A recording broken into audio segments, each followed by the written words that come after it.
And formatting on this, what we'd really like to do is, I want to provide a little bit of structure as it's related to setting up these boats. Because what occurs to me is I like to eliminate the variables and excuses. I like to know what other people are doing, and a lot of this has been gleaned over many years watching what other people are doing, the people who are faster than me at that particular time. I go look at their boat, I see how their mast is set up, I see how their weight is, I see how the thing's walking on the water line, and I make adjustments until the point where we're at least as fast as them. So what I want to share with you guys now is what we have discovered as a group over the past 15 years. 3 boats. It's kind of interesting because I was thinking about it the other day. I've won a Scudder Cup on 4 boats with 3 different helmsmen over the past 12 years. So there's been a lot of different boats and a lot of different, after the fire we had to get that sorted out. We had the 150 getting that wooden boat back together again, and then starting off again with this fiberglass boat that I think most of us are sailing now, except for the guys from Odin. So in any case, I found that there are some very specific. Hello, Tony. There's beer in the corner if you're interested in one. Thank you. What we want to do is we want to look at the variables, and we want to make sure that our boat is set up appropriately on these variables. So the first thing I do is I look at the slot in the iron chute. And the way I've come to a lot of this stuff is looking at the class rules. If you look at the class rules, what they're really doing is they're determining the characteristics of these boats. So if you look at the slot in the iron chute, the class rules provide for 1 3/8 inch width. If you're an owner of a boat, you should make a big effort to get your slot down to 1 3/8. I don't know if everybody will tell you this. A lot of people say it doesn't matter and it's expensive and this and that and the other thing. But the way that water moves up and down through there, if you're any wider than that, you have more drag than I do. Okay? That's going to be a disadvantage to you. It's legal to have it at 1 3/8.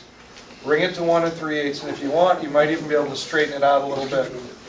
The way I discovered this is back in the day, they used to clean these things at Crosby's so that the board would go up and down. The iron would develop rust, and I would close it. In order to get the board to go up and down, they would ream this thing out. So there was a time there where people were thinking, the more I can get that cleaned out, the better my board goes up and down, the faster I'm going to go. Well, I measured Don Law's boat, and it had basically a 2-inch hole from this side to this side. Now think about what that does to the way your board moves and how much water gets sucked up and down. It's a decided disadvantage, and I don't want to be walking around with that disadvantage. There's a couple of simple ways to deal with it. Crosby's is using a cold mold epoxy that they roll in there, and my buddy Lars Gook just takes little sheets of Luan or something and laminates them up there with 5200. Now you have a slot that you feel comfortable as 1 3/8. The next thing you do is you look at your centerboard in the wintertime. Bill has, we have a template established in the class that is provided to the builders, and also anybody who's interested in looking at their board. Hi, Todd. Hey, guys. Todd, there's beer in the corner if you're interested. Perfect. There's a couple issues with these centerboards. The centerboard pin, the width of the board, and many of these boards, I hate to say, but I'm going to share this with you, show up warped. So if you haven't looked at your board and put a steel edge on it, which I do because I'm curious about those things, I noticed it was cupped. Many of the boards that come out of Bernie Shaw and some other builders have been cupped. So if you have a cupped board and a wide slot, you're smoked before you get off the dock. And it's not a big difference, but it's something that you want to pay attention to as an owner of your boat. The centerboard pin is another thing that's a big issue. Class rules also provide this. Augie Pesic and John Kiley have this exact information. But what you really want is you want your pin forward as far as it possibly can be and as low as it possibly can be. It can't be any lower than 6 inches because that's where the iron is, right? so you can't really drill a hole. And you can't be too far forward, otherwise your board won't go down. But the class designates a maximum forward, okay? Get on the maximum forward, because what it does, when combined with the centerboard pin location, is it gets your board forward with the maximum amount of board exposed. It gives you a good balance point for the rest of the setup, so you don't have as much weather helm, and you have more lift. Imagine if you're, what I'm talking about is this.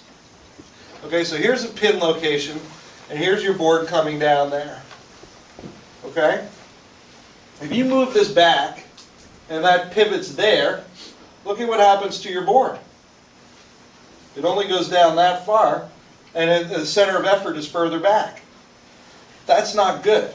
So if you go forward and low, sort of in this spot, that gives you the maximum exposed board, and that's good. And it also, your CE, I'm not a, whatever, but it moves your CE forward in line with where we're going to set up our mast. So that's a critical thing to look at. Those are the only things you have to worry about the bottom of your boat. It takes you, a tape measure and, 4 hours to have peace of mind for the rest of the season. When somebody sails by you, you're going to know that it's not your centerboard or your slot, and you don't have to worry about that. The other thing you need to eliminate is the issue of your mast step. The base of the mast is in the slot, in the mast step, forward, wedged all the way forward, okay, for this particular type of setup. So if your mast is wedged backwards, you're going to go faster and your boat's going to be more balanced if you move it to the forward location on the slot. Right? All the way forward. No wedge in front? No wedge in front. So Okay. the mast is going to actually be raked back. Possibly. Ever so slight. What I'm trying to achieve is when I look at this mast position, first I'm going to talk about lead weight. And then I'm going to go, because what I want to do is I want to set the lead in the boat before I set my mast rake. Okay? And when we're talking about lead weight, we want to have the weight between the mast step and the trunk. That's it. Go wide rather than deep when you're setting that up so that it's in sort of one central spot. It's like the heaviest spot in the boat, right under the mast, and your weight is forward. And what it does, the reason you do this, guys, this is really critical. This, I think, is the most important thing that I know. The senior bow goes like this. And there's a really good example of it right there. A white half hull on the wall. When you increase waterline length, you increase theoretical speed able to be attained. If you push your weight forward on this bow and move your bow down by 2 inches, look at how much you've increased your theoretical speed potential. That's why you place your lead where you place it, and that's why you run 2 men in front of the bulkhead when you're going in, a wind under 12 knots, when it's not really windy. Oh, just a question. Are you taking questions? Yeah. Okay. When you tilt it as you just proposed, Hi, Ollie. doesn't the stern come more out of the water? Oh, it kind of does. I'm so glad Augie and Holly walked in, because Augie actually is a person who brought this to my mind and who explained it to me. Augie, we're talking about weight forward, and I talked to Halsey Herreshoff about this. I saw him sailing bullseyes with my sister Mary over there, and I asked him, I was like, Halsey, with these curved bows, if you bring your bow down and increase your water line, does that increase your theoretical speed potential? And he says, yes, assuming you can keep your tail in. So what you need to do in order to keep your tail in is tilt your boat a little bit. In other words, heel it. I almost go down to the tow rail in any case. And what that does, it does 2 things. It maintains your water line, but it also reduces wetted surface. And those are the 2 key learnings that make the difference below I'm sailing a different boat than you, because I'm further forward and because I'm reducing wetted surface by sailing with a heel all the time, upwind and downwind. Upwind people achieve this by accident most of the time, so there's not much speed differential. Downwind, it makes a huge difference. And if you're wondering why somebody's going by you downwind, it's because, and it's written here, the key, the real key learning here is what you're trying to do is you're trying to increase waterline faster, reduce wetted surface faster. The way you do that is when it's not super wavy, and you can, like a light air day, just like this, right out there in the harbor, I would have my weight as far forward as I could. I would reduce my wetted heel by my wetted surface by heeling over to leeward, just almost toe rail in the water. And that's very fast, and I don't know if it's a secret or not, but I believe that that is a very important thing that I'm sharing with you guys. And the difficult thing, of course, is to educate your crew and execute that after every tack and every rounding. And who can execute that better and who can maintain that consistency is a person who's going to have a better theoretical speed potential over the course of the race. And not everybody can maintain these, it's very difficult when you come out of a tack, but you see a lot of people when they're tacking and they go around the bow. The reason for that is you keep your bow down through the tack. And in fact, you can roll this boat and you can stay in light air. You keep the bow guy, when he goes across, you keep him down to leeward. Now the bow's just sucked there. And the helmsman says, "Ooh, that feels good." And you don't know as a crew that you're doing something well until the helmsman tells you. But you can really feel it through the tack when you keep things forward by going around front, settling into that little spot right by the spreader, and then redistributing your weight. Now, if it's really windy, you're getting around to the other side, and the guy in front is getting his weight out first and fast and plopping it there. I mean, you just come down and sit as hard as you can, and then it just sort of roll tacks the boat. But if it's light air, you almost stay down to leeward. Let that boat settle low, and then get accelerating, and then you can redistribute your weight. But we really do. One warning we noticed last year, can't remember what day it was, but it was quite windy day. And I had three men in front of the backstay, and the boat was just pounding and taking on water.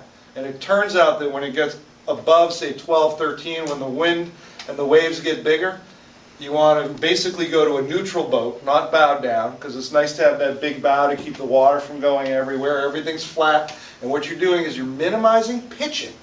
And minimizing pitching is a good thing. So just keep it, when it gets really crazy, big waves, maybe like tomorrow, I don't know. If it's flat, you can go forward. If it's really wavy, you've got to get neutral on it. And that, that's all it is on that. So we've got weight. Okay, mast partners are not always straight in these boats. So you can't say I'll take a same wedge on port side as the same wedge on starboard side and expect that to work. You've got to really set your boat, so your lead's in. Now the thing is sitting on the lines where we want. Essentially, when you look at this, you have like maybe 2 inches of rudder sticking out the back. And I would say that the top of the boot stripe in the bow is about where you want your water line. Neutral, sitting at the mooring, without crew weight. So you see rudder exposed up on top, 2.5 inches. On the front, I think it's right about at the top of the boot that you have your first layer of water line, then they paint that white boot on top.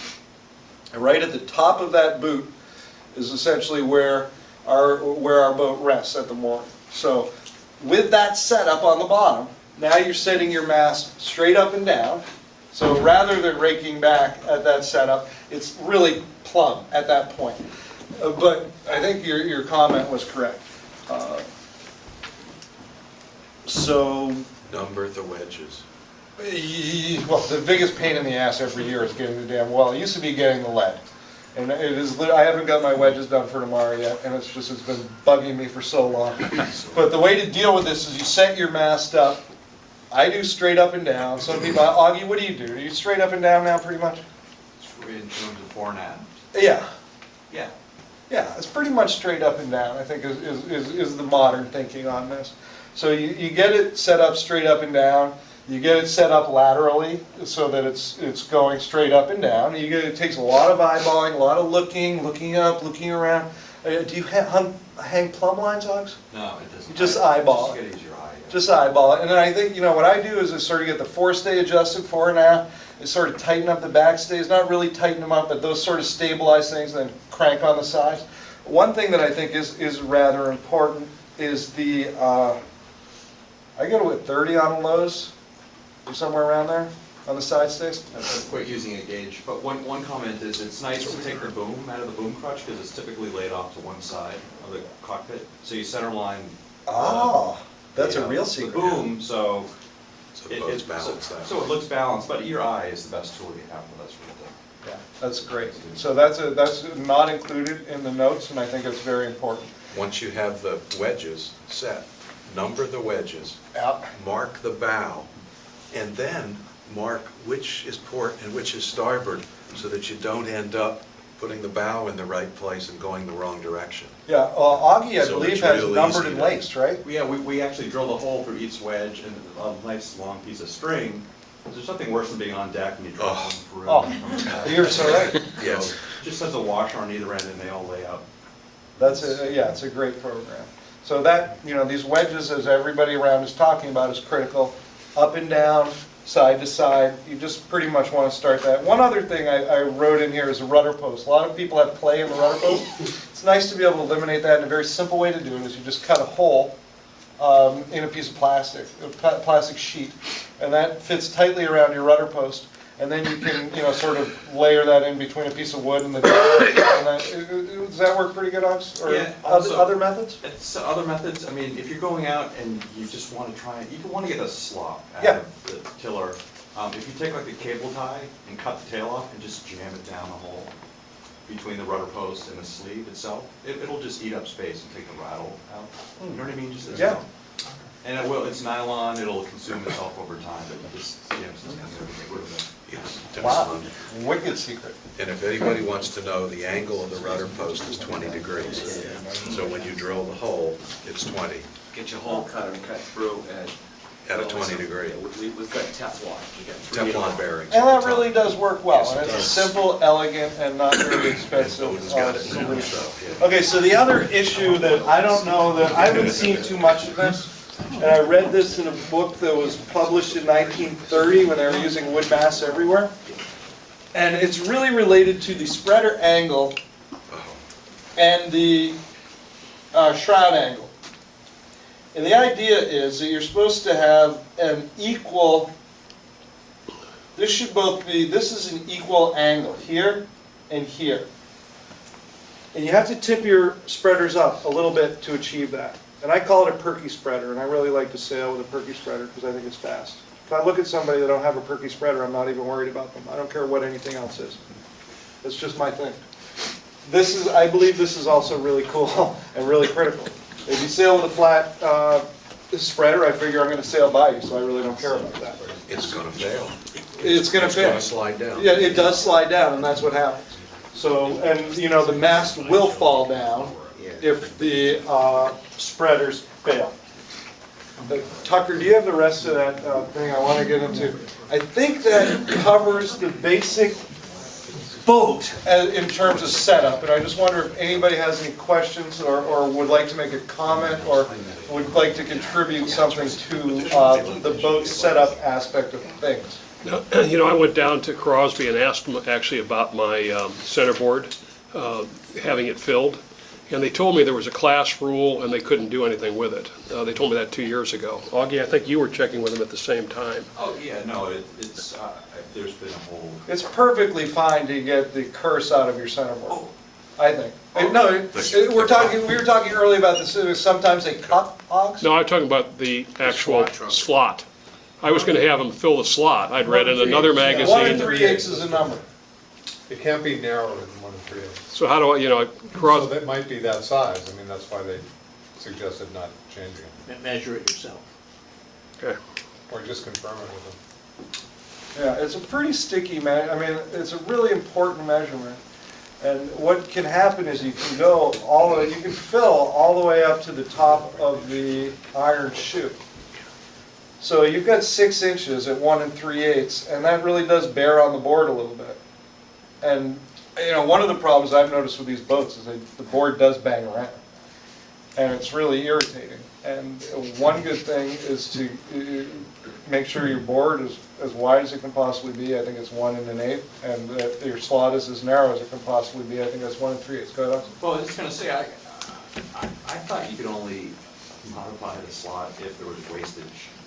You couldn't just do it on a new boat manually, but that was my interpretation of the rule. I think that's what the rule says. Yeah, it can be repaired back to 1 3/8. Yeah, I mean, it's, I guess it's how you interpret that, and I'm not sure if there's anyone who's got. Does the anybody same have a brand new interpretation. boat here that just dropped in the water?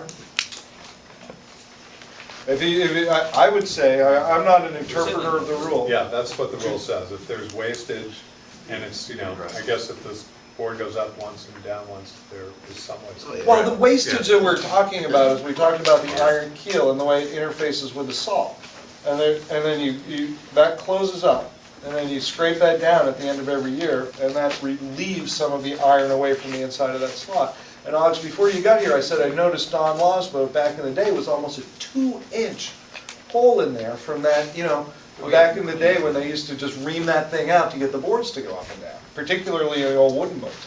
And I think that's a disadvantage to someone who has that, and something that I've shared with the group. Yeah, just a little, well, this has no bearing on this discussion, but we've discovered that coal tar epoxy, which is like basically what they put on steel bulkheads down in marinas. What are we talking about? Is the best coating that goes in your slot. It will stop it from rusting. Stops it from running. And I think, have they developed a way to lay this thing on its side? Just, you gotta roll it in there. They just roll it in there. Like a And 1-inch it's nap roller. set. And it's got to be one of the most worthwhile. When I was first sailing with Frank Saul on Yankee Dive 145, that was Harry Bridges' old boat. Basically, the first thing we did was replace the rudder, because he had a wooden rudder with a horrible shape, and we filled that hole in the slot. The other thing is kind of interesting is these check valves on the scupper holes. I don't know if you have check valves on your scupper holes, but if you don't have check valves on your scupper holes, you probably should have. It's a little flap on the bottom that doesn't allow the water to go up and down. And any water that goes up and down in these scupper holes or in these holes in the slot is slow. If you don't have check valves, I'm going by you. And it's just something that, Augie, do you have check valves on your boat? Well, the little Edson. Yeah, the little- balls in the cartridge drains. Yeah. Yeah. So, anything else on that boat setup thing? Because, that's really, okay, slot, pin location, centerboard, make sure all those things are sorted out into the class minimum specs. Then you've got mast step forward, you've got mast partners all different, mast straight up and down, lead placed in the appropriate spot.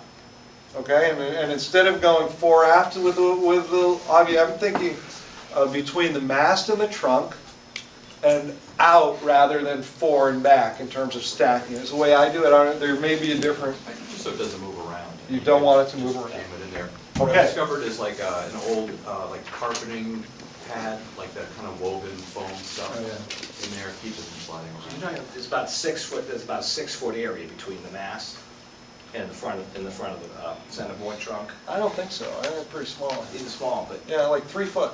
the whole 600 pounds up there. Yeah. That's what I don't know what other people do. I'm just sharing what I do, and I think it's fast. The more concentrated you make it, the less of a pendulum you make out of the boat. Yeah. And it's also pretty close to the mast and the centerboard, which are 2 big parts of weight. Though the further out that you go, the less right angle you have down at the keel, right? So are you balancing that at all, or Yeah, no? I don't know. I'm just trying to eliminate that pitching.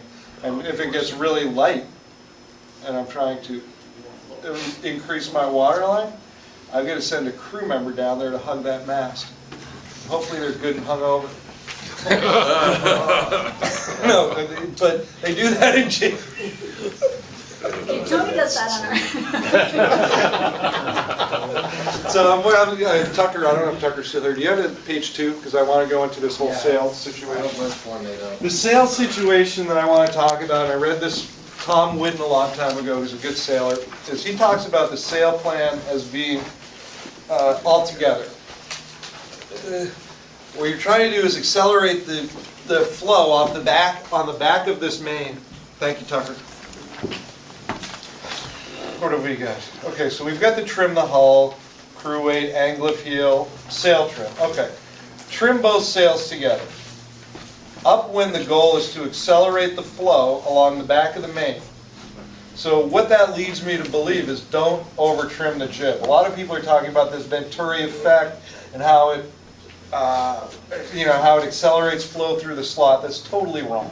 Okay, you get a circular flow around your jib, a circular flow around your main. They accelerate each other, and that goes around your entire boat. It creates an upwash effect in the front, which allows you to point. Okay, your main gives your jib a header, I believe. Is that right, Augie? Yeah. Is it a header or a lift? Your jib gives your main. Your jib gives your main a header? Yeah. Yes, exactly.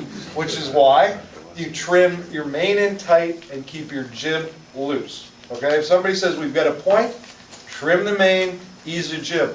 But how can we point if we ease the jib? If you trim your jib, you're going to stall and you're not going to be able to point. So trim your main, and I don't want to say ease your jib, but what I do on both sails is I look at the telltale on the leech. There's a leech telltale that's at the top batten, essentially, in between the first and second batten on the jib and the first and second batten on the main.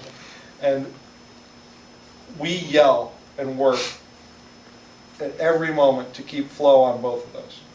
And we can flow them pretty tight, okay? And we do that by bringing the jib car back a little bit and by dropping the peak a little bit. Both of those things loosen up the leech on both sails and keep our flow. So the way I laid it out here, once the jib car is set so that your luff telltales break evenly, and I don't mind if the top breaks a bit first. If the bottom breaks first, move the car back. And it's an easy way to remember it. I read it somewhere, bottom back. Okay? So always, once you get that set up, essentially you want your jib telltales breaking evenly. And you get that to happen by moving your car forward and back. If you can get your top one to break a little bit early, that gives you a little bit of twist, and that's good. There may be some situations where you don't want as much twist on one tack as you do on another. And some people get so advanced, and Bordy Lloyd tells me he'll have a different car on each tack. I never went that far. But, if you're into it, okay, so keep that flow at all times. Trim that jib in until the flow stalls, and it is just, as we all know, a 1/4 inch, right? I mean, you trim that jib in a 1/4 inch too much, and that thing just goes, it goes, wee, and then, and what you really need to do is you need to keep that thing flowing. Right, Mary? Okay. Now, this is sort of interesting, and Richard Feeney brought to us a couple of years ago. Set the main up at the gooseneck. We put a pin in through the mast track. That pin keeps the gooseneck from going down. What used to happen is we trim in our main so much that it would pull the gooseneck down. It would tighten up the main downhaul, which would move the draft forward and kick the leech and all that other stuff. So what Richard brought to our boat was essentially a solid placement for the gooseneck. We adjust our downhaul really by cranking up the halyard, the throat halyard. And that's what gives us our luff tension on the main. I don't know why, but it seems like it works really well, because what it doesn't do is, I recommend installing, do you guys have a 6-to-1 on your main? Do you have that little double wrap on off the trunk? I think that is, besides the weight, I think that's a really critical thing. Because what it does is it pulls your boom down and in. If I can sail 1 degree higher at the same speed, I'm gaining, it's like 100 feet a mile. Considering how many miles it takes to sail 1.2 miles upwind, that's a lot of feet. If I can get 1 degree, I think I'm getting 2 or 3 degrees on a lot of you guys. And I do that by cranking my boom in really tight with a 6-to-1. It's really a 3 or 4-to-1. It goes, I don't know where my damn Block we never used. Yeah, so it starts out back here, then comes up and around, goes up here, comes up, and then 1, 2, 3. So it goes 1, 2, 3, 4, 5, 6. It's a 6 to 1, and what this does here on your boom, there's your gooseneck, is you get this tremendous bend in your boom. And what I think is really good about this tremendous bend, in sail trim what you're trying to do is you're trying to increase lift and reduce drag. Well, anybody can increase lift by pulling the main in and pulling the tiller toward you. But what you're doing there, and you can feel it, is you're developing an awful lot of drag in both what's happening on your leaches and what's happening on your rudder. So what sail trim is, to me, is how do I increase lift and reduce drag? And what bending this boom does is it gives you this frisbee effect in your main. You know how a frisbee is sort of flat in the middle and it's curved on the sides? Well, that's really surprisingly high lift, low drag. How far can you throw a frisbee? And what I believe happens to a senior sail when you bend your boom like this, and you can only bend it with like with this. I mean, you can do it the other way. Some people put a whole bunch of ratios back here, and that pulls the damn tail of the boom down, I think. But if you have a 3 to 1 here, that pulls everything right to the trunk, gives you bend, and I think you get a frisbee on that. And I think that frisbee's helpful. And we work really hard to get that to happen, to get that bend to happen in the boom. And we get that to happen in a way that does not restrict the flow off the leash by dropping a little bit the peak. And now, instead of being up, a lot of people are up like this, we go, whoop. So boom is straight, little bend, peak is down a little bit more. Sometimes you can even see a little crease that runs from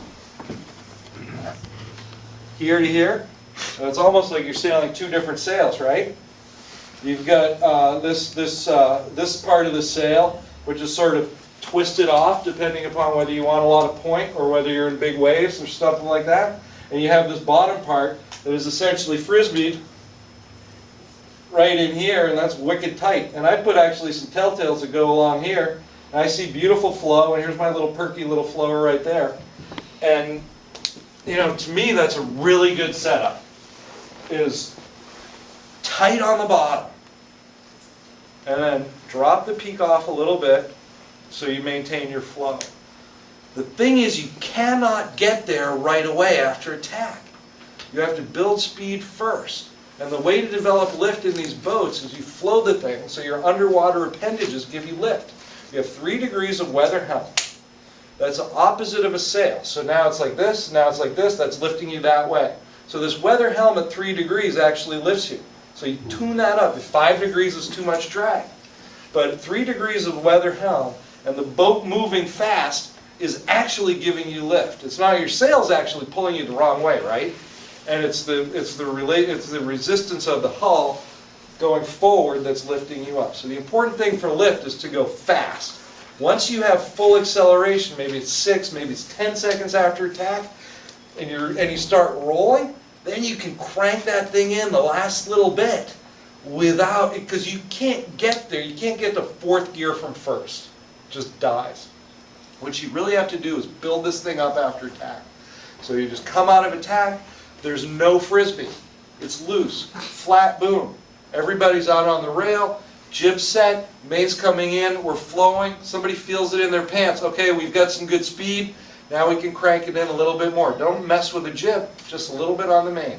And that's how you get up to full point. It's not 1 step, it's 3 steps. It's tack, flat boom, build speed. As the speed comes on, now you can bring it up a little bit, and you get this really nice balance. So you can get up there wicked high, right? Like you can't even believe there's sparks coming off this freaking Traveler. And you tack, and your Traveler's stuck. It won't come over unless you release the jib. Unless you release the main. That's how tight it is. And you're still flowing at full speed, where you're pointing like 3 degrees higher than anybody else. Your bow's down, your ass is up. It's like, what the hell is that guy sailing? It's a totally different boat. Totally different. And that's Yeah, well, I don't want to interrupt your No. moment here, but I just want to point out that the curve and the boom, you can't underestimate how important that is, just the way the sail is cut.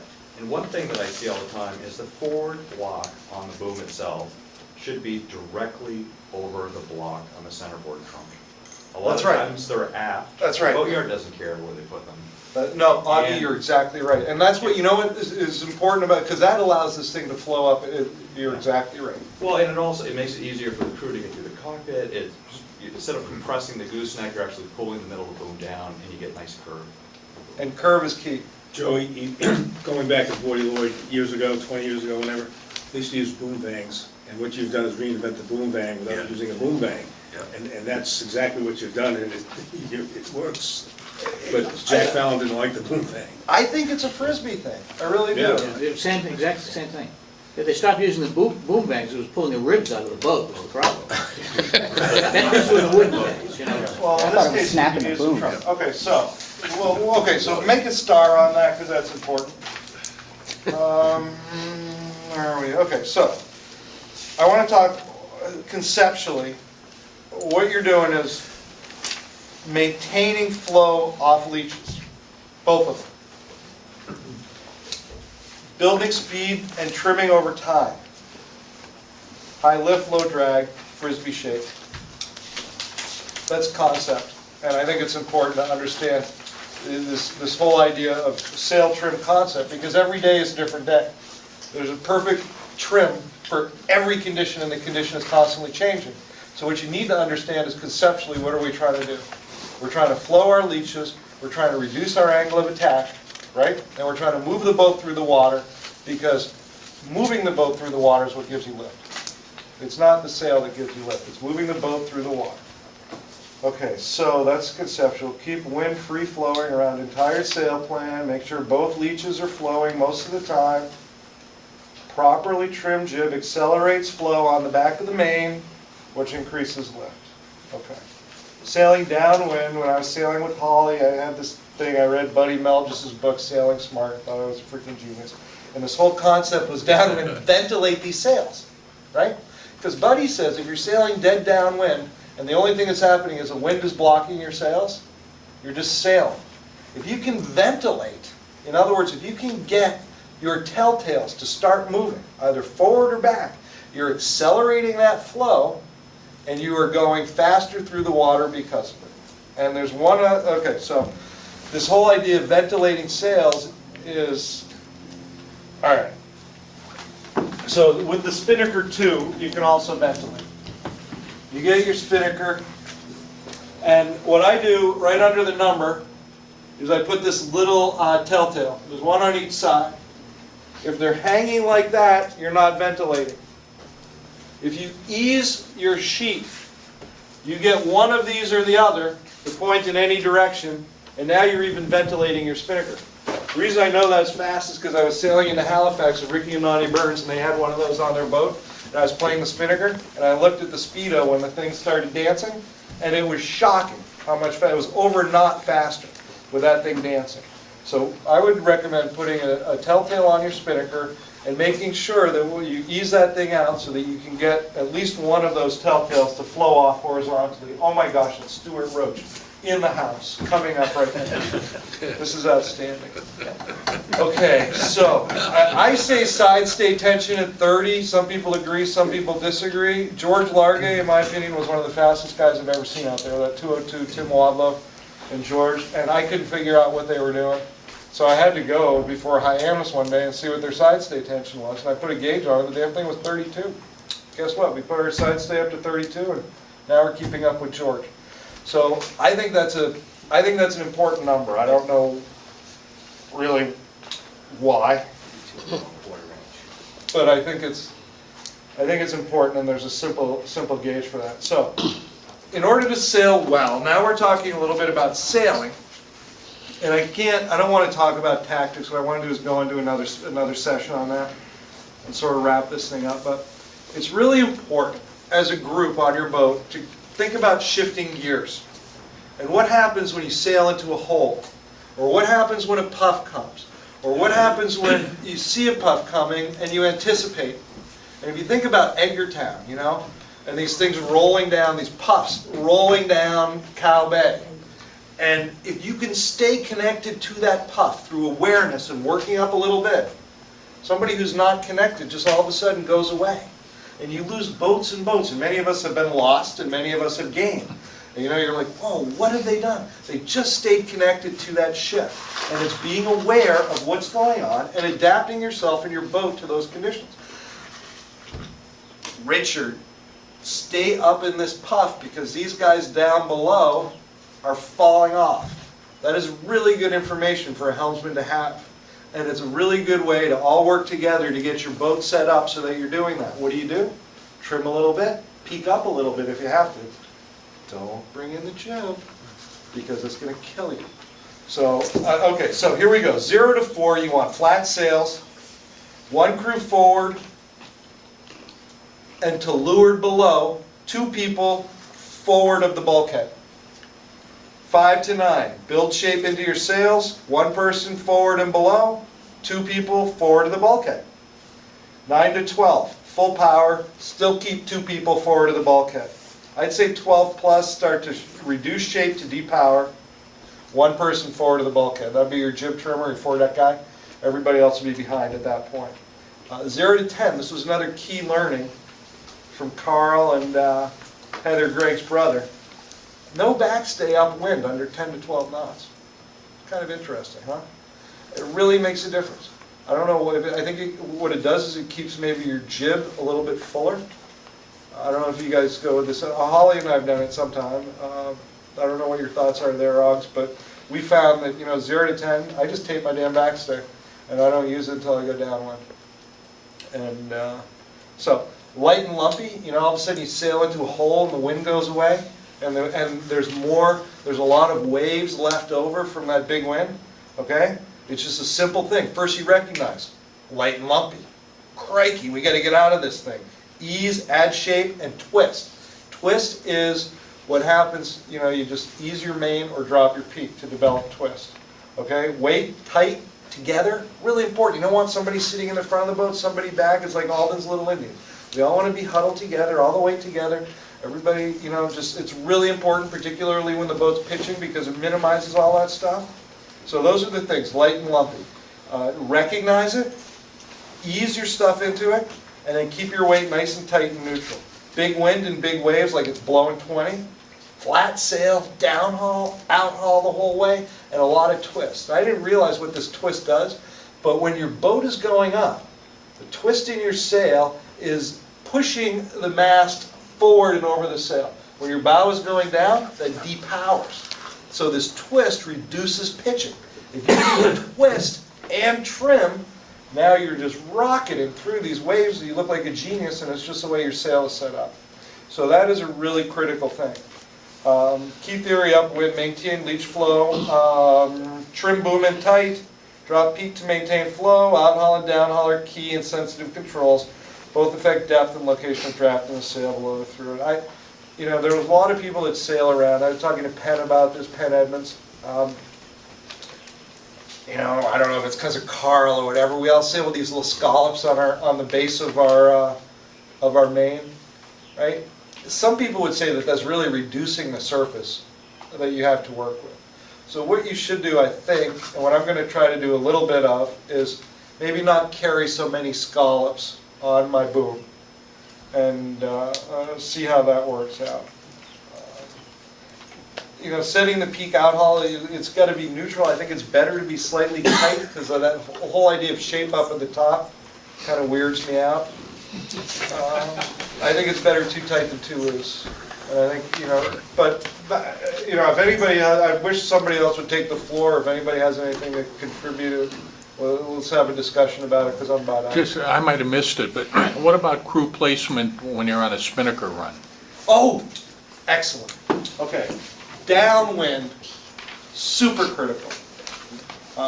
Weight forward, weather keel. You have to, it's the same thing, and it's much harder to do downwind. It's an accident when it happens upwind. But downwind, you have to be extremely conscious of it. It's 4 people on the windward rail. It is a full exposure now of your of your spinnaker. Here's your forestay looking forward. You can't even really see it, but you're seeing that entire spinnaker on this side of your forestay. This thing is by the lee, and the boat is tilted like this. Okay? That's what it is. And it's rocking. Absolute rocking. You can't maintain it all the time, but if you can find the puff and locate yourself and lock in that position, you're reducing wetted surface, you're increasing water line, you're fully exposing your spinnaker, and you're ventilating your sails. All super fast. So yeah, that's a good question. When we got it, the spinnaker flying higher, we were doing better. Anything else? Yeah. How would you sail how did you sail 145 and 150 differently than smoke? Well, And I 150 apologize that this doesn't apply to everyone. No. That's, it's funny because in a wooden boat, it's harder to tighten things down because you start taking on water, right? So the first thing is we have 4 pumps. And I really, that changed my life because I was a guy that used to have the pump. So putting those pumps in with the batteries, and then you have little, it looks like a weird thing. It's like Spider-Man and a Doc Ock or something, but it really is helpful. So that was one thing that was a lot different. The other thing, Yeah, you can't set your shroud tension at 32. you can't set your shroud tension at 32, but you can still do everything else okay. Right, exactly. And it's really only the shroud tension. That's right. I mean, 60% of the Scudder Cup is sailed in under 12 anyway, so, or it's, I think it's like 4 out of, didn't Don, what percentage of the Scudder Cup is sailed in under 12 knots? It's well over. It's way higher than you think. Yeah, but and also I just want to say, when I crewed for Don for years, we would adjust the boat, get the stays all set, go sailing, and when we come in at the end of the day, Yes. we'd loosen everything. Right. That's what Penny would. That's what we would have to do. Yeah, you loosen, I loosen the side stays after every race, after we've done our sail. Yeah. So the boats, So- actually I got that from Joey. It's pumps, it's side stays, but everything else. I think a wooden boat could actually be faster. And Right, if everyone else stays in.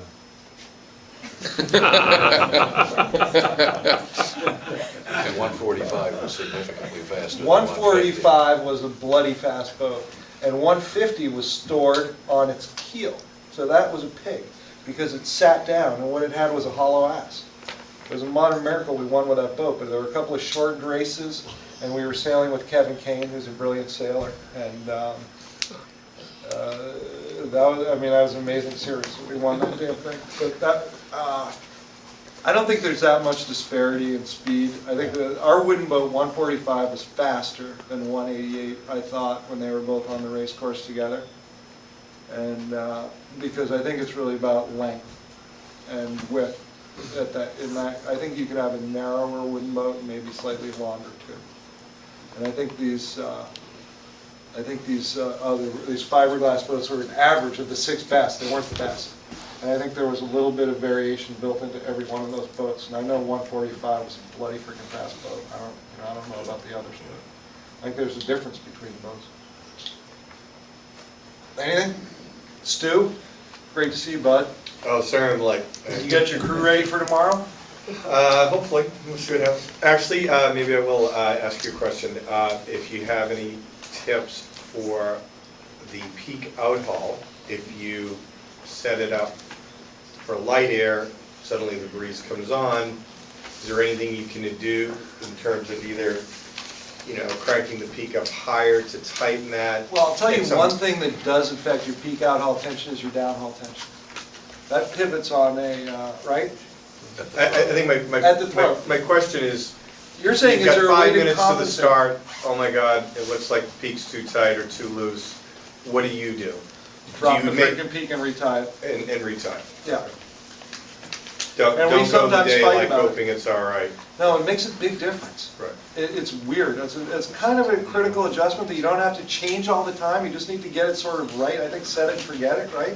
I don't think we changed it once all last year. Yeah, just years ago, Alan McDonough said, 4 fingers, tie it off. And I talked to Carl once about that very subject. He goes, I said it when I put the sail on, and then I never touched it all season. Yeah. So I don't know if he was slinging it No, or not. no, I think he is. I think he is. I mean, we at one time had a little track with numbers, and we'd look, and Gordon would be like, I think it should be at a 5, and Alden would say, I think it should be at a 4, and we would almost come to blows over this, just going out, just for the hell of it. And we'd get it set, but I think the important thing is you don't want that wrinkle up on top, right? You don't want it stretched so that you see that wrinkle. But maybe, and the way I said it, Stu, is I look here. When you get this angle of the peak, you have that little, whatever it is, shackle or string or whatever you tie. I get that to point essentially toward the end of my boom. And that, if this is too tight, this is going to point up. If it's too loose, it's going to point down. Right. So to the extent you get the shackle pointing right there, I think that's a pretty good way to get equal luff tension on both. And I think you probably do want to keep about the same luff tension on both. If it's blowing 25, I'd probably crank the peak a bit. I remember Carl came on our boat. Remember that day? And he just cranked it. Oh, okay. Yep, set it and forget it. All right, anybody want a beer? Or any other questions, or anybody? Yeah. If there's a Xerox machine in the office, that'd be great if we could get some more copies. Yeah, I think we're gonna You send. can have this one, and We're gonna send this out. Tim's going to electronically send out the whole thing. Thank you.